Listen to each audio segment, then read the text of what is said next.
A bridge in the city of Baltimore has entirely collapsed after being hit by a container ship. This is the moment it happens. You can see the ship hitting a column of the Francis Scott Key Bridge on the left of the screen. The bridge quickly collapses.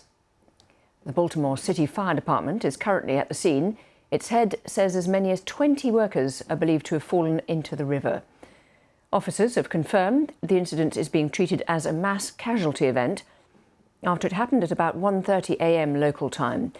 There's now a large multi-agency rescue and recovery operation underway.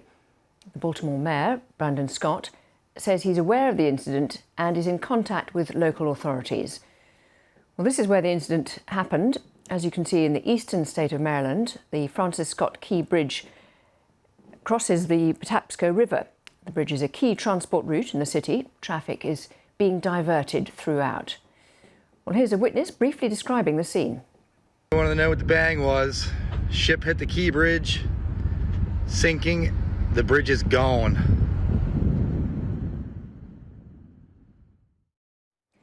Well, we're seeing some live pictures now at the moment of the scene where rescue workers are still trying to establish the scale of the disaster here after that ship hit one of the columns of the bridge and caused it to collapse, as you saw so quickly there. It was about 1:30 local time that the container ship hit the bridge, and 7 people, at least 7 people, and several vehicles have fallen into the river, and that's according to the Baltimore City Fire Department, who are currently at the scene. Well, Simon Jones is in our newsroom, has been monitoring this. So what's the latest on the numbers of people who might be affected by this? Well, absolutely extraordinary pictures, but that has prompted a huge response from the emergency services.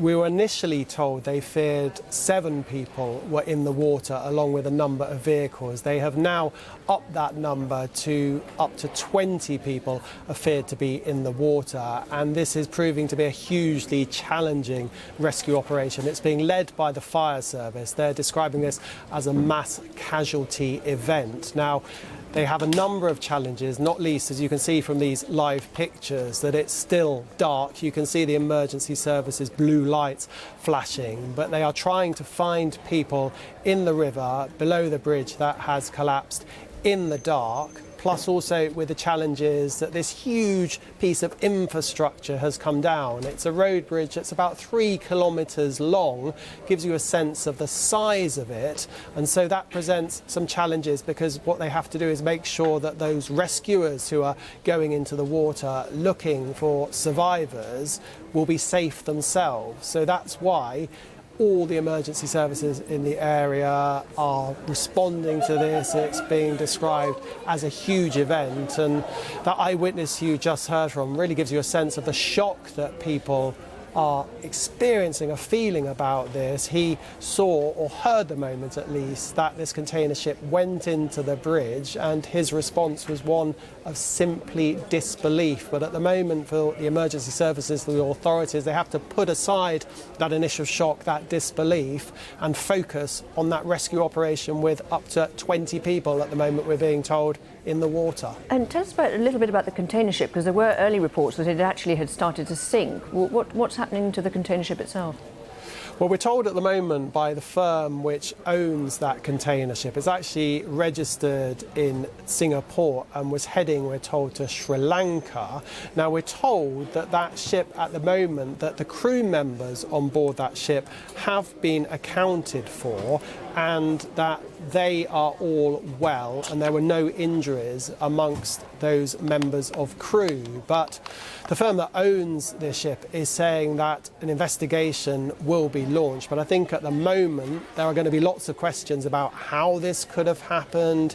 It's a very big container ship, around 300 metres long, how it managed to strike a part of the infrastructure, and also questions about how this managed to bring the entire bridge down. A bridge like this would have been built to withstand a degree of collisions. There was always the possibility of that. It's a major road infrastructure bridge. We're told that it carries around 11 million passengers, vehicles travel across that bridge each year. So some real questions about infrastructure here. But I think in terms of the ship itself, then the owners of it are saying, yes, there will be an investigation. They will cooperate fully with that. But at the moment, the priority has to be those people who are potentially in the water, up to 20 people, we're told.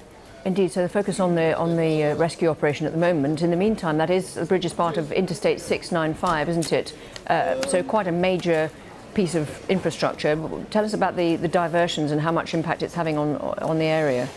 Well, it's going to create huge problems in the area because, as I said, around 11.5 million vehicles use that bridge each year. It gives you a sense of just how busy and important part of the road network that is. Now, people in the area are being told to stay away because obviously the bridge is now gone, that major part of the infrastructure. So the roads approaching that bridge have been closed, and also that's partly to allow easy access for the emergency services who are still heading to the scene, and this is going to be an ongoing and major operation. But this is going to cause big problems in the area, and also the authorities really urging people to stay away because there is that sense of disbelief seeing those pictures of the bridge coming down, a sense of disbelief that this could have happened. And I think always in a case like this there is a temptation for people to go along because they want to see for themselves what has happened and want to see really this what is now an empty space where the bridge no longer exists, because it's very hard to comprehend.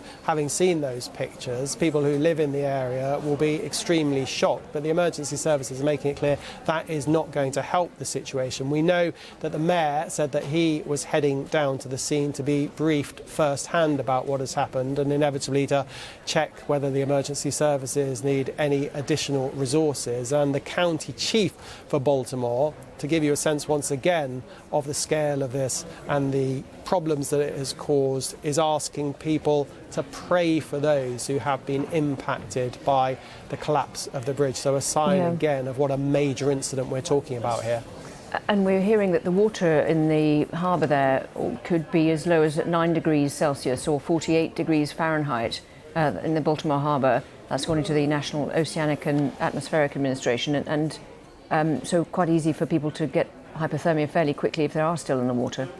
I think that will be a major concern, because often if someone goes into water of around that temperature, then often they may only have minutes to survive, and particularly if someone panics. We're told via various safety campaigns that if you do fall into water unexpectedly, you have to try and remain calm, but obviously there'll be that initial shock of the cold water. Then for most people that sense of panic will set in, and that's why this is very much a race against time, a race against the clock, because in temperatures like that, in the dark, in the cold, then inevitably as more time goes on, then the hope of people surviving, then that does diminish. We are hoping for an update soon from the fire service, because they have given us that figure a while ago of around 20 people feared to be in the water. So we're unclear at the moment whether there have been any rescues, successful rescues. But if people have gone in cars, that will complicate the issue. But we do know at the moment